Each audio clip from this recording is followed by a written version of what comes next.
The Mario Rosenstock Podcast. Thanks to Hum.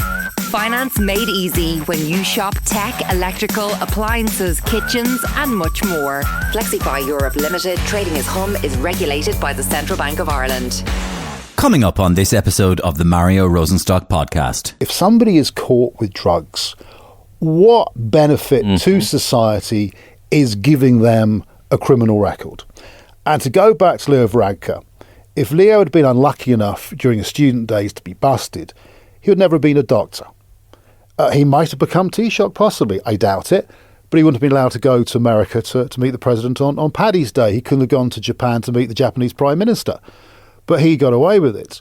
And that's why if you do, as a politician, say, I tried drugs, yep, whatever, and then you're not supporting decriminalisation, I think there's actually a gross hypocrisy there.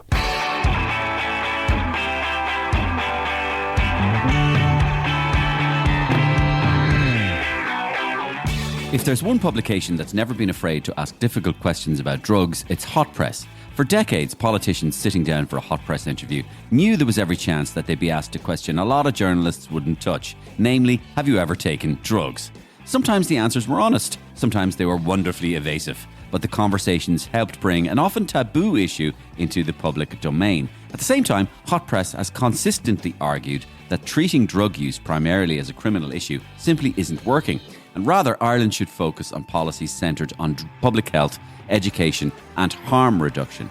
Now, these conversations continue in a Hot Press podcast called Dealing with Drugs. It's presented by a deputy editor of Hot Press, Stuart Clarke, who joins me as my special guest on this episode of the Mario Rosenstock Podcast. We chat about everything from why Portugal's model of decriminalisation is working and why Ireland's model of criminalisation isn't, to organised crime, music culture, and why honesty may be the most important starting point for any meaningful debate about this hugely important issue.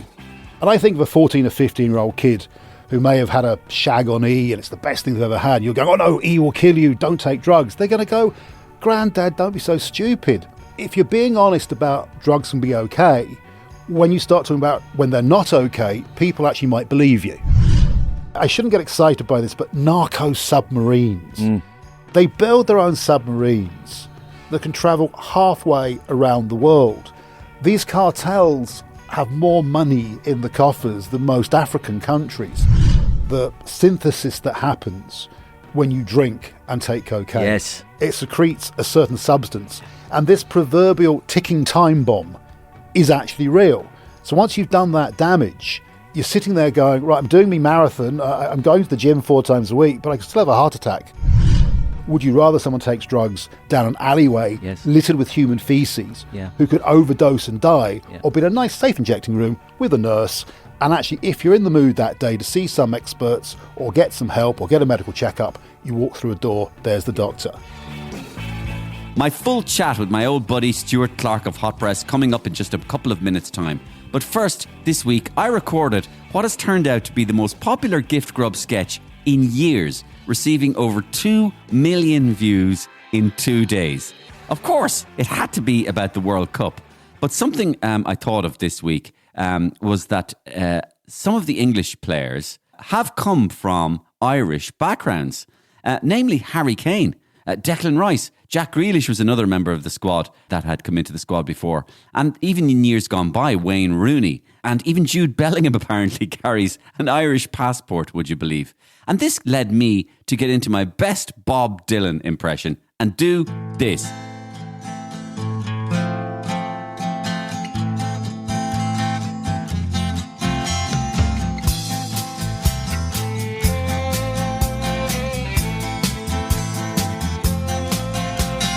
England beat Mexico 3-2, but some of them dudes looked Irish more than a few. England shouldn't have been there, could have been Ireland instead, 'cause up front they had a man with a big Irish head. Here comes the story about Harry Kane, the English football team they like to claim. But Harry's dad's from Letterfrack. We could have had him in attack, and we could have been the champion of the world.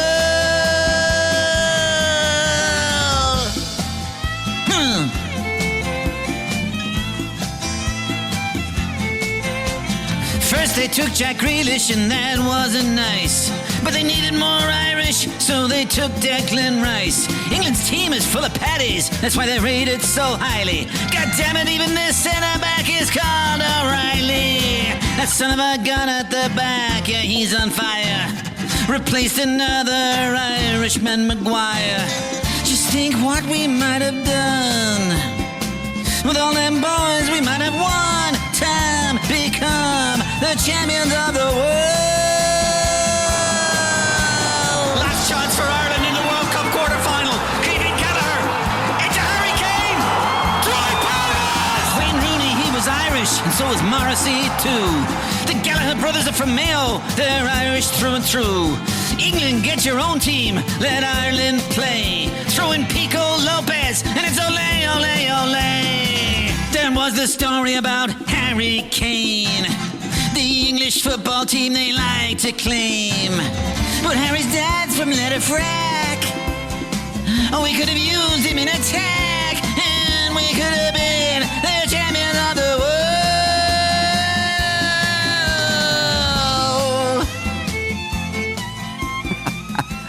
And brand new comedy every week on the Mario Rosenstock Podcast. That sketch, of course, first received its outing on the Ian Dempsey Breakfast Show just last week. I think it went out on Wednesday last week on the Ian Dempsey Breakfast Show. And I repeat it here today for you on the Mario Rosenstock Podcast. And of course, my thanks to Hum for partnering up with the Mario Rosenstock Podcast. Hum is a finance company who provide flexible payment solutions for customers, some of Ireland's most popular retailers. They can help you make your purchases and pay back in bite-sized, easy payments. It couldn't be easier. Festival season is here, folks, and if you're in the market for tents, outdoor speakers, tech, fitness gear, anything you'd like to get you all set up, Hum has you covered. Thank you, Hum, for getting involved not only in podcasting, but partnering up with the Mario Rosenstock Podcast. Okay, so let's meet my special guest on this episode, Stuart Clarke, Deputy Editor of Hot Press. As I mentioned at the top of the show, Hot Press has an amazing ability to get politicians to open up about whether or not they have sampled a joint or something more in the past. So I started by asking Stuart about that. Hi Stuart, welcome to Mario Rosenstock's podcast. You're on today to talk about a very interesting podcast and worth talking about, and we're going to do that in a minute. It's called Dealing with Drugs, and we'll go into that in a minute. But first of all, I wanted to talk to you about Hot Press and drugs. Yes. Because Hot Press has a very interesting relationship with its interviewees and drugs, particularly its political interviewees. Let's do a kind of a sweep of that. I mean, all the politicians, the Taoiseach, for example, have been interviewed at one stage or another by Hot Press. Even Charles Haughey, I remember going back, interviewed by Hot Press, made quite a controversial interview with Hot Press. And all the Taoiseach since then have been interviewed. And at one stage or another, they're always asked, have you ever taken drugs? It's a stock question, and some of the wonderfully evasive answers, which go on for 5 minutes and don't say yes or no, are spectacular too. But yeah, I just had a quick look through the back pages. Well, Gino Kenny wasn't a huge surprise. Catherine Murphy, Nessa Hurrigan, formerly of the Greens, Brian Cowen was actually a very senior politician when he said he did inhale. And so Brian Cowen said he would have been in university, presumably. I think quite early on in his sort of fledgling political career. Could have been university. University was definitely the setting for Leo Varadkar. Yeah. And I admired his honesty, and I admire people's honesty for telling the truth and not evading questions. But it did haunt him. In the 2020 election cycle, it came up and was made an issue, and he was sweating on the top line because there are still people who think, oh, you're a druggie. Even it's like Leo Varadkar, who patently doesn't sort of fit that stereotype. But that is another point. What did he say? That he had taken cannabis at college, but it had no further adventures with drugs, and certainly hadn't progressed onto other harder substances. But that is interesting because people do have this stock image of somebody who uses drugs, and of course everybody uses drugs. But they want it's a funny question to have to answer as a politician, because in one respect you want to avoid the legal damage that could be done to yourself and the reputational damage. But on the other respect, you want to show your electorate that you have a certain kudos as well, and that you're cool enough to go, yeah, you know, I was cool as well in my time. It's a real catch-22, and for musicians and people in the arts now, they were a lot more open a couple of years ago, but now with Trump's America, you say you've taken drugs 30 years ago. I think Nigella Lawson admitted to historic cocaine use, going back decades, and suddenly couldn't get a visa. And there's no written down criteria. It's not a case of a prosecution anymore. If you allude to taking drugs, you stand a very good chance of not getting into the States.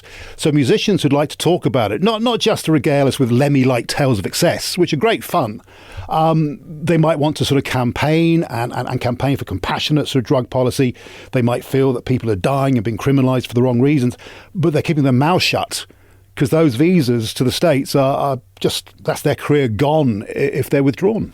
But it's a funny thing as well because, and this goes to all areas of life. If a politician says they took drugs, they're held to account. Yet, if a rock star admits to taking Class A drugs and being strung out on heroin for 20 years, it just washes over people. Now, you can say that they're not electorally responsible and that they're not democratically elected. But at the same time, if a children's breakfast show presenter says, I took drugs in the 80s, they're gone as well. But the rock star isn't. No, it's and I suppose you could argue, oh well, that's because he worked with the BBC, and the BBC are answerable to the public, of course. But no, if the BBC, if a children's breakfast show on ITV fella did it, he'd be gone as well. So there is an unspoken line here. What is the line? Well, I think with politicians, it's fairly clear if they're affecting policy. But do you remember? Was it Richard Bacon? Yes. Do you know, my mother had her whole life shattered years ago. Remember Frank Boff? Yes, of course. Who was the ultimate safe, sports presenter. Yeah. Lovely cardigans. One of the characters on who Alan Partridge is based on. Absolutely. David Coleman and Frank Boff. See him and his wife having wholesome walks in the countryside. Then Frank was caught, I think, wearing women's suspenders, snorting cocaine off of porn-modelled breasts. Was he? I think so. Yeah. He's dead now, so I can say that. Yeah. But no, and my mother was just like, is nothing sacred? That even the safest pair of hands on British TV. Yes. That just goes to show. It was fascinating when we had legal highs and there were shops on the high street. The head drugs. Yeah, all of those. And I stood outside a few times, and a doctor friend of mine sat in his car because he wanted to see who was going in, and he expected, scruffy urchins and long-haired rock journalists and maybe national radio broadcasters to be going in to get their legal highs for the weekend. But it was mums and blokes in their 70s. And he said, I saw this. All forms of human life were there. And when I was in Portugal a few years back, and we'll talk about this, they had a mobile injecting room where you could inject and get your methadone and everything. And we were permitted to just hide around the corner for an hour. And some of the people who stopped in their cars and went up to get their methadone, you would never in a million years have said they're a drug user. So that whole 2 or 3 years where legal highs were legal was very instructive. And also it was a lesson in how you could control the drug trade and try and reduce the harms. But, it was an open goal for politicians. It was working quite well. They were paying VAT, the tax take was coming in, that money was going to the health service, but they couldn't be seen to be weak on crime. So, of course, they banned it, and we went backwards to this current awful fudge we have in this country. That's what we do, we fudge things here. It's sort of like we're not trying to send you to jail, but we will do. Okay, tell me about the name of your podcast and what the intention of this podcast is. Well, dealing with drugs is an obvious pun. We nearly went for Hot Press on drugs or Stuart Clarke on drugs, but we thought for the international market. It's obviously serious, and we want to talk about policy because too many people are dying from drugs. But as Bill Hicks said, you never hear the positive drug stories. Yeah. And in saying to somebody, you'll smoke a joint and within a month your whole life will be ruined, you'll be like sleeping rough and no one wants to know you. That's rubbish because people have good experiences. I think the only drug where you don't tend to have people getting dewy-eyed with nostalgia is heroin. And Lemmy's one of my barometers when it comes to drug taking. Lemmy said it's a fool's drug. It can take control of you, as indeed can methamphetamine and crack cocaine and fentanyl. But, he had 80 years of thoroughly enjoying his drug taking, and some of his best moments, had drugs involved. So if you're being honest about drugs can be okay, when you start talking about when they're not okay, people actually might believe you. And I think of a 14 or 15-year-old kid who may have had a shag on E and it's the best thing they've ever had. You're going, oh no, E will kill you, don't take drugs. They're going to go, Granddad, don't be so stupid. So when you warn them about a rogue batch of pills, or fentanyl being so strong you can overdose, or GHB, you can kill yourself by having a few millilitres too much of it, they don't believe you. And I think so. You've just got to be honest and just tell people the facts and let them then make their own minds up. Okay, am I right in saying that Hot Press has campaigned for years for the partial decriminalisation? Well, the full decrim. I mean... Full decrim. Full decrim. Look, I think there is a case to be made... When you say full decrim, let's get down to brass tacks. What does that mean? Well, literally. Of the personal user. I think there's an argument to be made for legalising a lot of drugs and regulating them, but realistically, you're not going to get any Western government doing that. And I want people to stop dying in this country and other countries. So let's look at what legislators might be willing to do. Okay. In an Irish context now, the Greens and the Social Democrats are very clear, and people before profit, we decriminalise. Now, they're not going to be the main government partners, but maybe, just maybe, they could be coalition partners. And maybe, just maybe, that could be the red line. It could be that in the UK, the Green Party... Would it be fair to say that it's unlikely that Fine Gael or Fianna Fáil would allow that line to be gone over? It depends how strongly the party feel. With the Greens, it was always going to be the environment. With the Social Democrats, I'm not quite so sure. With the Greens in the UK... they really have nailed their colours to that sort of mast, and they're making it. What I'd like to see is those parties, the Greens, the Social Democrats, people for profit, making it a real election issue and focusing on the people who are criminalised wrongly, who are dying where they don't need to, the families, and what we could do to improve the situation. I think one of the problems with drug policy is if you're not personally affected, you don't really care either way. And that's not because you're being horrible, but if you haven't seen what heroin can do to somebody, or you haven't experienced it, it's not something that particularly affects you. I mean, there are some parts of Dublin where, I could walk now, you see drug deals, you see crack pipes being smoked, you'll see intravenous injection. Then it does affect you, and maybe then you'd be more likely to engage. But the average person doesn't really see drug taking, doesn't feel it's a particularly big issue compared to the environment or the economy or whatever. Can you paint for me a world? What does it look like when this kind of decriminalisation is put into action? What does taking drugs look like in this world? Well, I can give you a really good example of the most mature, in terms of years and also approach, decriminalisation model introduced in 2001 in Portugal. Yes. By quite a conservative government. But they had drug ghettos. They were having 373 drug-related deaths every year. That's a population of 15 million. And they didn't know what else to do. So they went the radical route of decriminalising personal use. And personal use of all Class A drugs. All drugs across the board.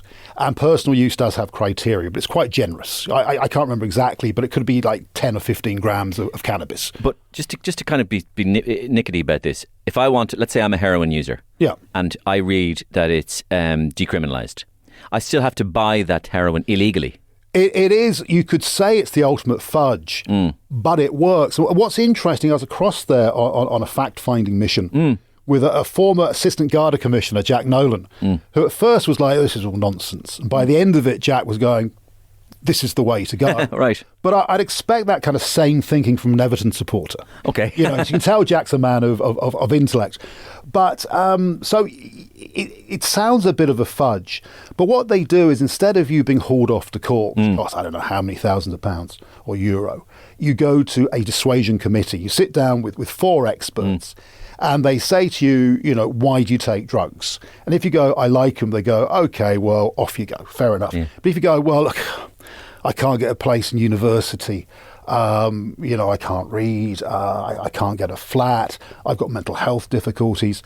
They literally have a phone book and say, okay, we'll set you up with a education expert. Not next month or the month after, tomorrow. And they try and rebuild your life doing that. They try and get people to go with them, wanting to work with them. And since they introduced this, the number of problem drug users has halved to 50,000. HIV cases have plummeted from 60% to 6%. Heroin use among prison population was 14%, now 3%. These drug tent cities have disappeared. People don't get criminal records. So when they do sort themselves out, they can better look after themselves and progress. And their families. This dissuasion committee is half the cost of taking somebody to court, and the outcomes are far better. And the millions saved every year go directly into health and awareness. And kids of 9 and 10 and 11 are being told about drugs in an appropriate way. So it's been going for 25 years. It is working. We have around, I think, 330 drug-related deaths a year. We are half the population of Portugal, so they would have 7 or 8. So, I mean, in a way, for me, that's where the debate ends. So we shouldn't have to say anything more about it. Right. So your argument in this case is that 25-year statistic is acting as an empirical study from one of our European neighbours. Well, a country that's quite analogous because they're quite conservative, quite Catholic and religious. Yes. It's a very good comparison. And a lot of, there's a coterie of prohibitionist doctors who are reefer madness. This crazy just say no war on drugs. And they would say, oh, well, if you decrim it, it's the back door to legalisation.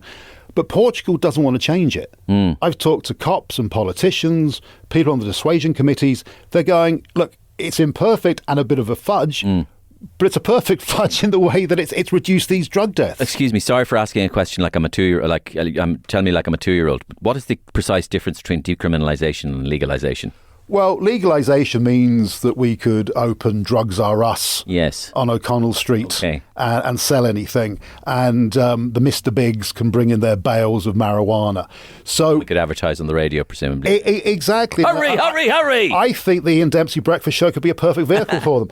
But this way, the importers, exporters remain illegal. And we've other examples. Malta now allow you to grow up to, I think, half a dozen cannabis plants. You can only buy it through a non-for-profit cooperative. There are various models that have taken bits of Portugal, but Portugal is the biggest umbrella for decrim. Amazing. Yeah, and it's interesting because Jack Nolan, who is a man who'd never been soft on crime, it is got his head was 30 plus years. Went across and started talking to his counterparts from the 3 different Portuguese police forces. I don't quite know how it works over there, but it's 3 different forces. And they're all saying it works. And I remember a few years back, there was a big furore about introducing a safe injecting room at Merchant's Quay. And they brought across Pat Perez, who had worked in the serious crime squad in Australia, and he was a hard bastard, very nice man, but I mean, and Pat said everything that, it stood for, I was against. The idea you'd have these people taking drugs coming into a neighbourhood, but everything I thought was wrong. And it's a wonderful public resource. And where they have safe injecting rooms around the world, they're now seen as a civic resource.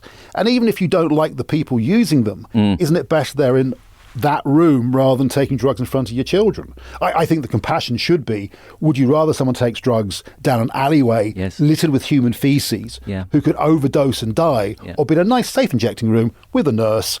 And actually, if you're in the mood that day to see some experts or get some help or get a medical checkup, you walk through a door, there's the doctor. Yeah. How bad do you think, is Ireland's drug problem now? I don't think any number of deaths is okay.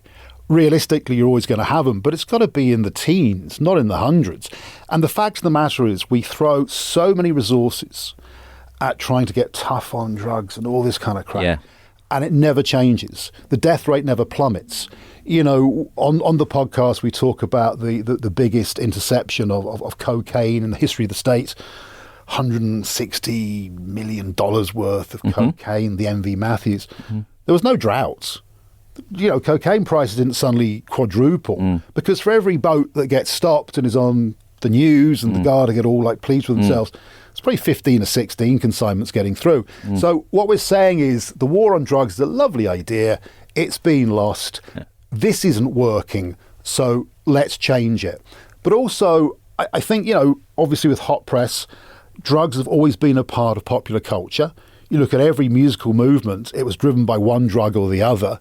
The Doors, LSD, punk, amphetamine, sulfate, Duran Duran. I'm not saying the individual members of the band, but New Romantic was driven by cocaine. U2, Jesus. Absolutely, God, which you could say is an addiction, an unfortunate one. Then you had, the whole acid house thing was ecstasy, and go on. So the Rolling Stones, the more I think about it, the more you analyse this, the Rolling Stones seem to now have given up drugs in about 1863. Yes. Because the more you talk about it, the longer it is that they've taken drugs. And now it seems that it's actually the 19th century that Mick Jagger and Keith Richards were doing drugs. I think it was opium in Victorian Den he was last taking drugs. I know. So long ago now. They were quite particular about the quality of their drugs. They were sort of connoisseurs. Interesting, we had Irvin Welsh on, and Irvin is always... Yeah. Okay, Irvin Welsh, so Train Spotting. And talking about the Train Spotting lads, 30 years on, Men in Love. And he argued, and at first I thought this is a bit, off on a tangent, that the biggest addiction problem we have is social media. And I've thought about that now for a couple of months, and he's absolutely right, because it is an addiction. We've seen court cases in America. Yeah. Kids in particular are going down rabbit holes through their addiction to social media, and in many cases becoming radicalised. Most of the people who are committing awful kind of crimes, knife crime, shootings, you can go back to some form of radicalisation. Yeah. It sometimes happens. Like gambling as well. Yeah. It is a dopamine releaser. It is. Right. That is untraceable. You can't see evidence of it. Yeah. So you are silently becoming addicted, and you are silently possibly committing felonies because of it, and nobody can tell. And I think it's really good to broaden that debate out to include all sorts of things that are potentially bad for you and what we can do to alleviate that. We've also, had some fascinating conversations. I spoke to How long has it been going? We're on episode 5. Episode 5. And is this about Ukraine or about Poland or about Palestine? Those and others. We were talking... I found it very interesting, the notes about Ukraine. I mean, for example... First of all, the tragedy that Ukraine has disappeared from our news. All right? Yeah. So not only has Ukraine disappeared from our news, but Palestine has disappeared from our news. Hezbollah has practically disappeared from our news. Now we're all talking about Iran. This 2-week news cycle that we constantly go through means one is replaced by the other. And one of the things that came up in your things about is that's overlooked is the chronic drug abuse on the front lines in the Ukraine war. My understanding is there's no sort of battleground counselling. How would there be? Exactly.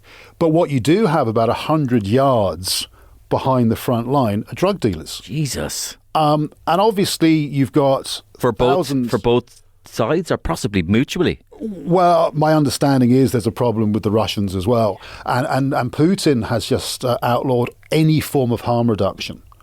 So you've got all these people, with either mental and or physical scars. What's going to happen? The Russians are just sticking their fingers in their ear, whereas the Ukrainians are furiously commissioning, and there's been Irish involvement in trying to put together models, because obviously you're going to have tens of thousands with PTSD. And one of the things you do is turn to drugs. I was talking to a lady in Beirut the other day, Tatiana Schliemann, from the Schoon Lebanese Addiction Centre. And it was very poignant. It took us hours to get through on WhatsApp, and we eventually got through. All right. And I was talking to her, and you could hear thuds in the background. And I said, what are those thuds? Oh, they're bombs. And she was telling me that, 3 of her colleagues got the 5-minute warnings. You're meant to get an hour, but you suddenly get your phone pings, or it's on the internet. Here's where we're going to bomb. You have 5 minutes to leave. And you have your whole life, your pet parrot, your dog, everything. What sort of choices do you make in 5 minutes? I suppose you probably just run for it. And she was saying that... Lays up. Yeah. Well, absolutely. Geez, I don't know if I would... And I would worry about the dog. Yeah. Maybe the wife. But, 40% of the people using her services are now homeless. And you realise that, again, you talk about Palestine. When I was in the Lebanon, the Palestinian refugee camps in the Lebanon, we think they're going to be tents. But of course they're not. They've been there since 1948. They're de facto cities of 150,000 people. but they're not full Lebanese citizens. So they can barely work legally. They can't leave. They're in open prison. And methamphetamine use is rife in those camps. And a lot of families encourage their kids to go into the trade to make some money. There is a suggestion, which they have denied, and I hope they won't sue us, that Hezbollah are major players in the methamphetamine trade to raise money. And indeed, several labs have been found in areas that appear to be controlled by Hezbollah. They strenuously deny that. So, again, if you're being bombed back to the Stone Age and someone's got methamphetamine or heroin, I mean, there's a good chance you're going to take it. And you can't really sort of, have a moral judgment about that. I mean, I'd be doing the same if I was being bombed every day. I wrote down a note there when you talked about drugs and war in Ukraine and everything. I mean, drugs and war go all the way back to the beginning of wars. I mean, I remember reading about, even the Nazis putting when they went through the Ardennes at the beginning of World War II, they were all on this thing called Pervitin. Yeah. And then even in World War I, how did they get the guys to go over the top? E. Absolutely. It was E, wasn't it? It was MDMA. They were on MDMA in 1914 and 15. And ketamine goes back to the year dot as well. I mean, people think that ketamine's a new thing, but it was a battleground anaesthetic, probably back to the First World War. Right. One thing that is recurring is the huge damage done across the board by Donald Trump and Robert F. Kennedy and Elon Musk, and his chainsaw. Well, they've just stripped down the CDC. Everything. They've eliminated experts. They've gotten rid of scientists, fired scientists, put in kooks. I mean, Dr. Oz himself is just a TV evangelist, basically. Trump, and Trump blowing boats out of the water with Secretary of War, and they're not even on their way to America, those boats. Strangely, though, with Trump, he's reclassified cannabis to be less serious, which might mean we won't get people in jail for 35 years for 3 strikes and you're out for marijuana. There are still prisoners serving life sentences purely for personal possession of marijuana. But he's also very pro-hallucinogenics. I say he's on them half the time, possibly. But he wants to see, because hallucinogens can be used to treat PTSD, a whole range of things, alcoholism. I did a bit of work with a company a few years ago, and it looks really promising. So it's a very interesting area that was actually being explored in the 60s in America. I found out that Andy Williams had marriage guidance counselling on LSD. Yeah. But then, Cary Grant was a huge LSD taker. That's it. But then Nixon came in with the war on drugs and just saying no, and anything like that was just cut. So actually the medicinal benefits of everything from marijuana to psilocybin or whatever, it was arrested for 30 or 40 years because scientists couldn't, do the number crunching and the research. But now we're going to see, I think, some major advances medically. And we tease that out in the show. That's a subject we've come to. Robert Kennedy was a heroin addict for 14 years, as he admits himself. I've asked people, can they unpick Kennedy, and nobody can. I mean, he is just the most incredible enigma. More so, in a way, I think, than Trump. I think I can work Trump out. But Kennedy is just weird. Another thing which I find fascinating, we spoke to Noel Brown, who is now retired, the Gardaí's liaison officer in Colombia for 7 years. And he was instrumental in that seizure of 160 million euros worth of cocaine as it neared the Irish coast. And he was telling me about the technology. And I shouldn't get excited by this, but narco submarines. They build their own submarines that can travel halfway around the world. These cartels have more money in the coffers than most African countries. And the way they've got their own satellites, and I mean, all sorts of incredible stuff. Well, Kinahan Cartel is a multi-billion-dollar company. Absolutely. And there are narco states in Africa, only 1 or 2, where the economy is so interlinked with drug smuggling that if you were to stop the smuggling, the country would absolutely collapse. Yeah. It's so embedded in the economic sort of model. So we have such a broad range of people. I always find it interesting to talk to former top cops who just wanted to lock people up and arrest these degenerates. A guy like Jason Q, who worked for Thames Valley Police, was very high up. And again, he just went, why am I arresting these people for something that's not harmful to anybody apart from them?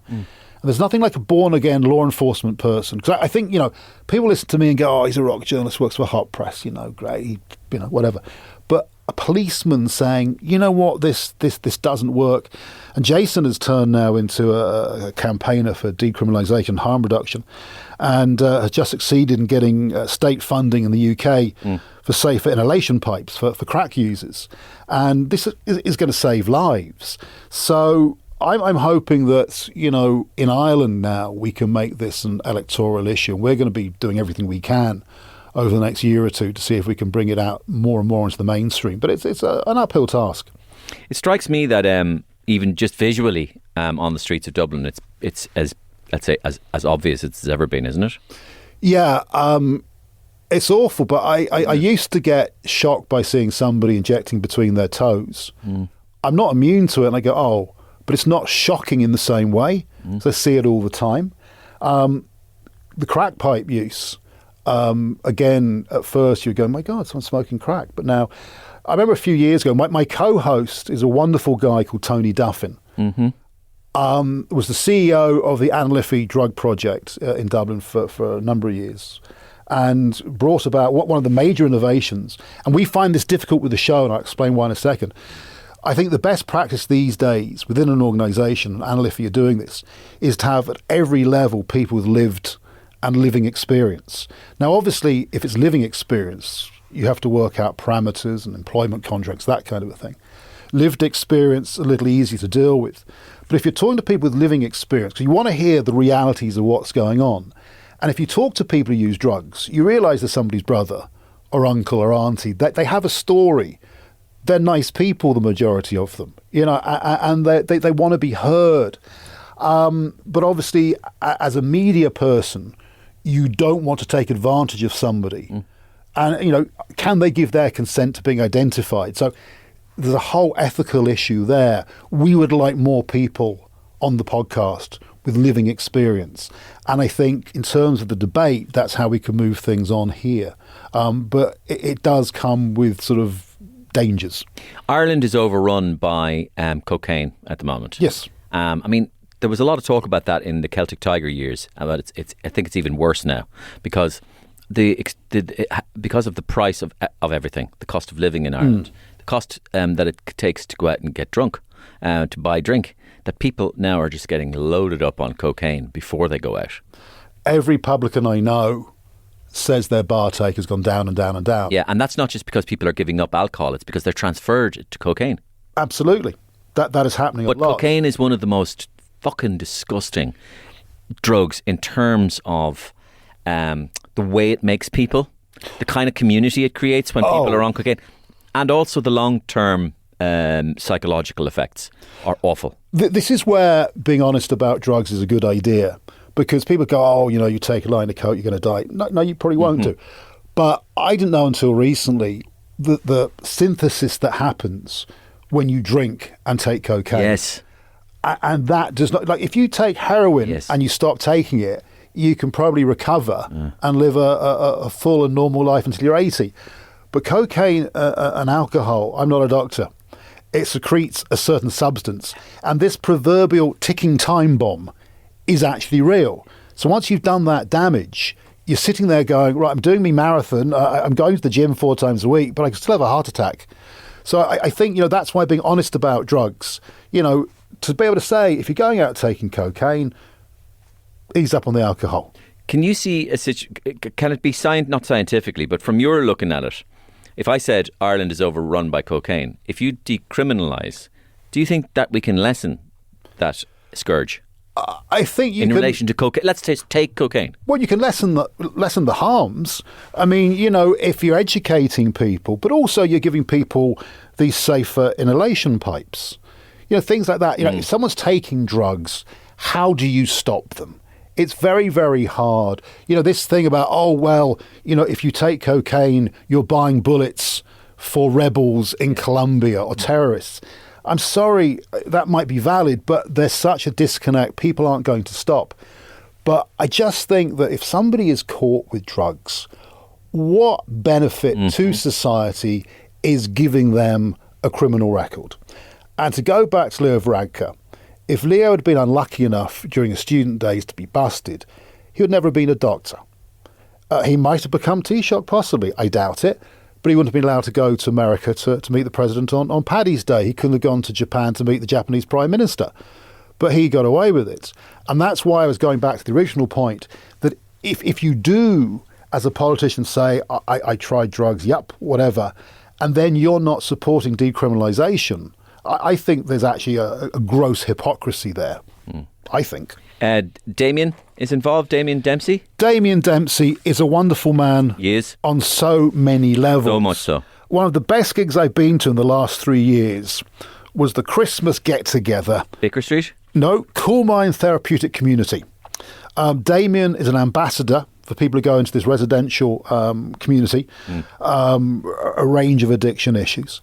And he goes in there, he chats to everybody. And they had a Christmas gig. And there's a couple of lads playing away who are amazing.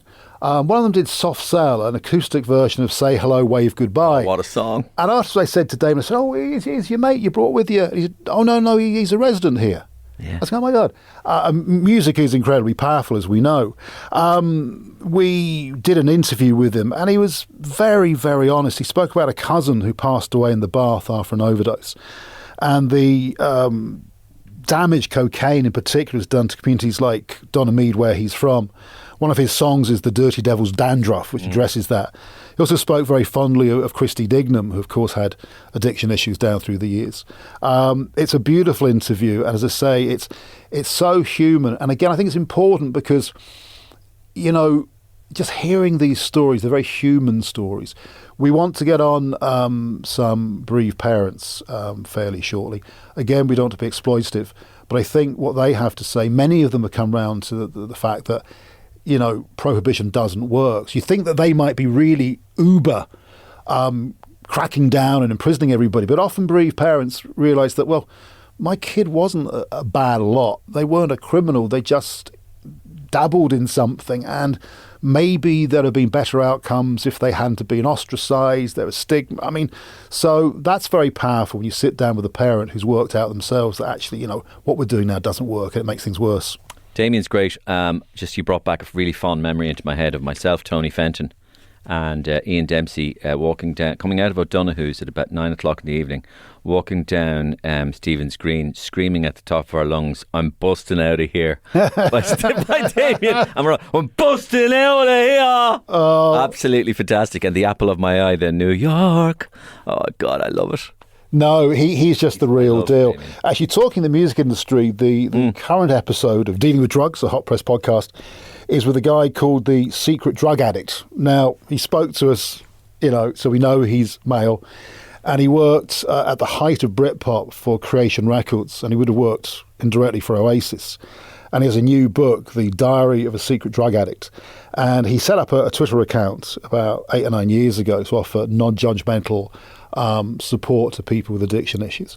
And it's fascinating. And I'll be honest, there's something voyeuristic about hearing about the excess at Creation This is right Records. up your street, Stuart. This is combining, you know, all the things you love in life elements. so much. But he made the point that, you know, they were taking cocaine, an expensive drug. They weren't injecting it. And they thought people taking heroin were kind of dirty and seedy and horrible. But he said, like, 2 years later, the industry changed and heroin became the drug of choice because people wanted to break that taboo.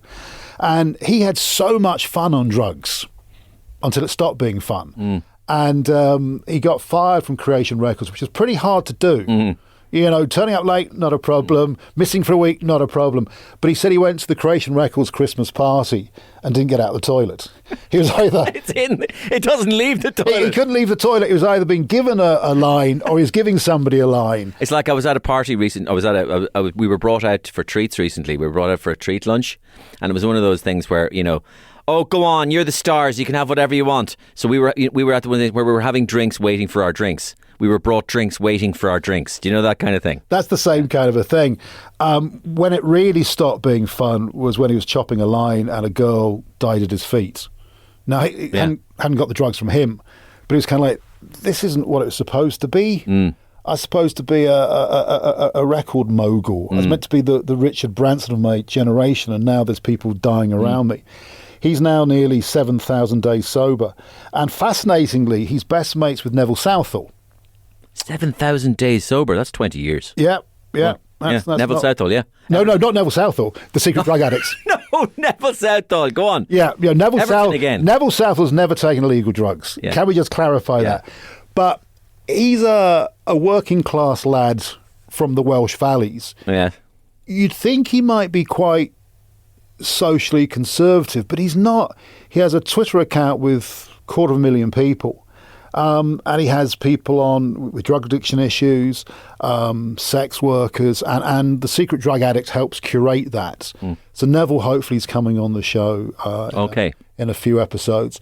Another person who is very actively involved in the whole addiction thing and would be a pal of the secret drug addict is Tony Adams, who has a new book. We're hoping to get him on the show, talking about 1996, both on and off the pitch. So Arsenal won the double. Absolutely. While he was, out of it going out, getting pissed every night. And blacking out. And blacking out, but still was able to be an elite sportsman. So I'm looking forward to reading that book. So we're just looking for those really interesting stories. I don't want it to be, look, I'm a middle-aged man. I'm not middle-aged, I'm over 60. We don't want it to be sort of like experts talking to experts and to be an echo chamber. We don't want to trivialise things either. But, there's been a few good laughs. And a few real kind of interesting moments. You tell your mates down the pub, I heard this thing about narco submarines. They go halfway around the world. It sounds to me like the kamikaze dolphins that Pete Hegseth was talking about the other day. We're in the land of Alice in Wonderland at this stage. We're in the land of upside down. And with those drug cartels, it's trillions of dollars. So it is like James Bond. The gadgets they have, all the kind of the gizmos.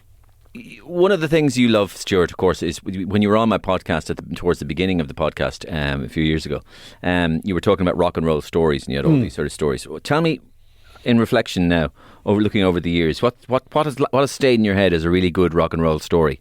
And the second question is, are rock and rollers just not half as fun as they used to be? I think they're... is Harry Styles a great laugh, is he? I mean, Noel Gallagher, Clang, said to me that they got away with so much because the early part of their career was before mobile phones. Yeah. I think one of the best stories I was told, and I often use this when I say to bands, can you outgross this? There was a band called the Wild Hearts, who still exist, and they used to get bored on the road, and they would, get up to various things. And their bus driver had chronic athlete's foot. So they got him to get a razor blade, chop it into a line, and one of the guys, when he forfeited, had to snort up a line.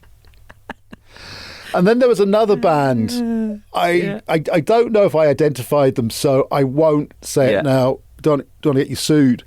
They were going through Belgium, getting bored, which I think goes with hand in hand with being in Belgium. Actually, I joke. Belgium was a great country. Belgium won't see you. So they were on acid. And they went into a service station. Do you remember those like furry caterpillars on twine? Yeah. So they got those and super glue and gave themselves, moustaches and sideburns and goatees. So they arrive in their destination the next morning, having come down off the acid, have to meet the record company, go into the boardroom, wearing all this kind of fluorescent caterpillars on their faces. I think that's quite funny. Yeah. But I mean, with Lemmy, I did ask him, did you have to get sort of a blood transfusion? He said, no, but if I was to get one, if I required one, they'd have to take into account that my blood is some sort of kind of chemical paste now. It has mutated. And, I said to him, you're a role model. He said, no, I'm not. He said, I'm not a role model. He said, I'd never tell anybody to take drugs. He said, but I'm just honest about them. Yeah. And he was telling me a story about when he was roadieing for Jimi Hendrix and driving the bus off his bin on LSD, halfway across the country. Which, again, because they didn't go off the road and kill anybody, is quite a funny story now, but at the time, possibly not the best thing to do.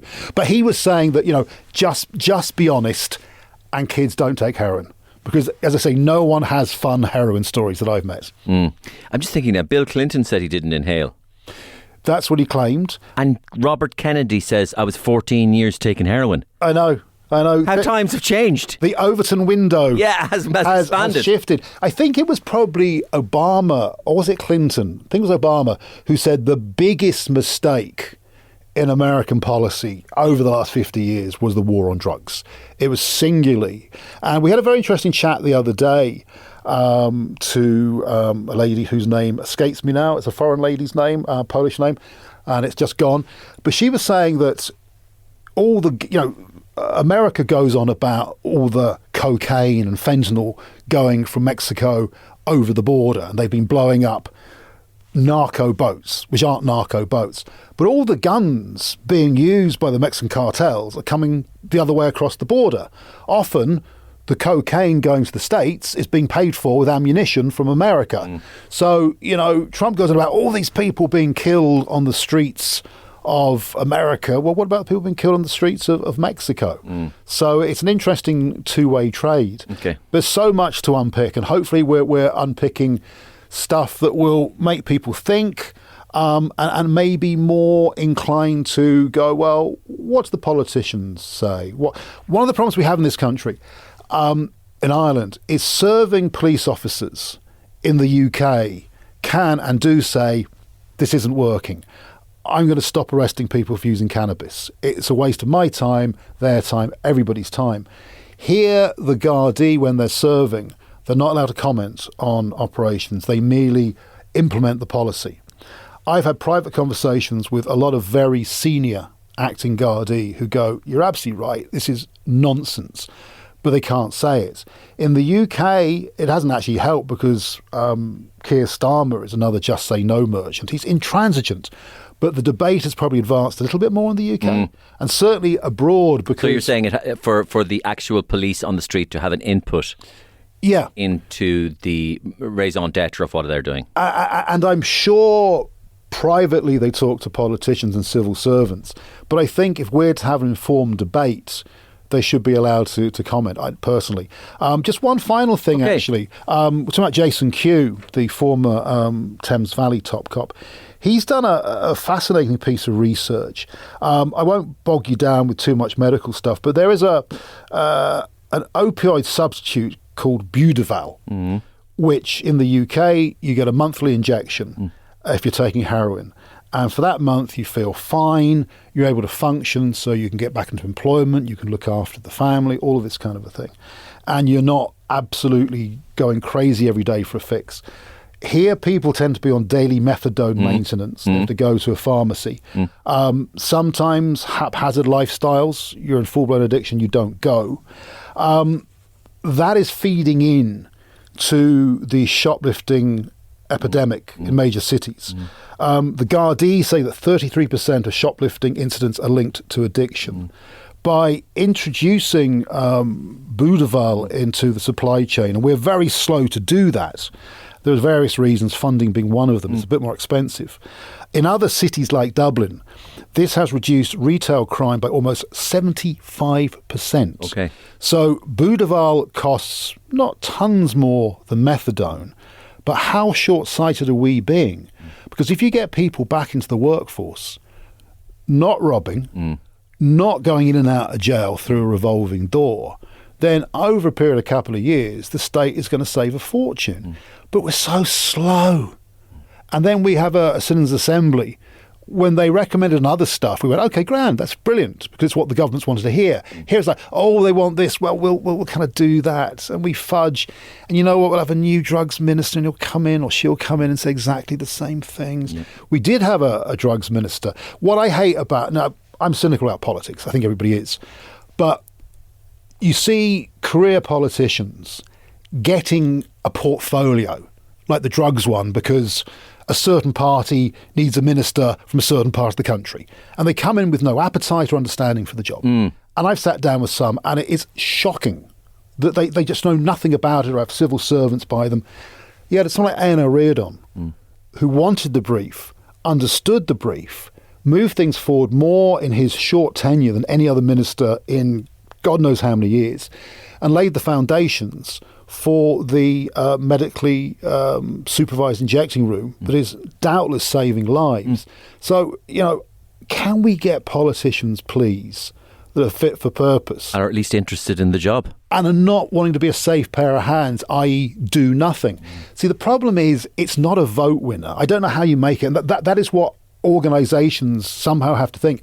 Can we find some way of doing a drug version of... But surely it is a vote winner if you link it to, for example, the idea of, do you want to see O'Connell Street and great streets like that brought back to former glories? That might be the way you have to do it, rather than saying, what about these poor people with addiction issues? Yeah. Would you like to have your streets minus syringes? It was funny because Tony, when he was with Anna Liffey, took me on a drug safari. And I used to see Jif lemons at the top of laneways. And I thought, people popping down there for an emergency pancake. But no, they were using it as a cutting agent with their heroin. Yeah. And once you know where to look, he took me up to Doyle Aaron, and there's one building with a load of leaves.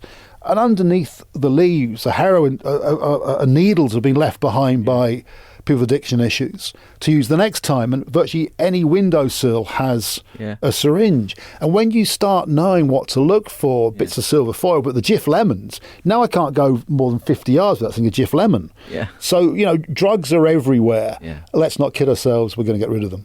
Stuart, thank you very much for coming in and talking to me about this. The podcast is called Dealing in Drugs? Dealing with Drugs. Dealing with Drugs. I'm not dealing in drugs. No, okay. That would be an entirely different matter. Dealing with Drugs. A Hot Press podcast. A Hot Press podcast. And it's such an interesting subject. And you're about 5 episodes into it at the moment. Yeah, and we're getting amazing response. We're going to have the former Colombian Minister for Drugs on in a couple of weeks. Worth a listen. I can't wait. That's going to be an interesting one. Thanks, Stuart. Cheers. And my thanks to Stuart Clarke for coming in and talking to me about drugs and politicians. And my thanks, of course, to Hum Finance for partnering up with the Mario Rosenstock Podcast. Hum is a finance company who provide flexible payment solutions for customers, some of Ireland's most popular retailers. Thank you, Hum. And of course, thank you to you, the most important element of this podcast, the listener. The podcast is free. We don't charge a fee. There is no premium. There is no subscriber-led subscriber special podcast to put out. This comes to you for free. So all I ask in return, if you can tell one other person that you enjoyed this podcast, let them know and follow us on the socials. It really, really does help. Thanks, and see you same time, same place next week. The Mario Rosenstock Podcast. Thanks to Hum.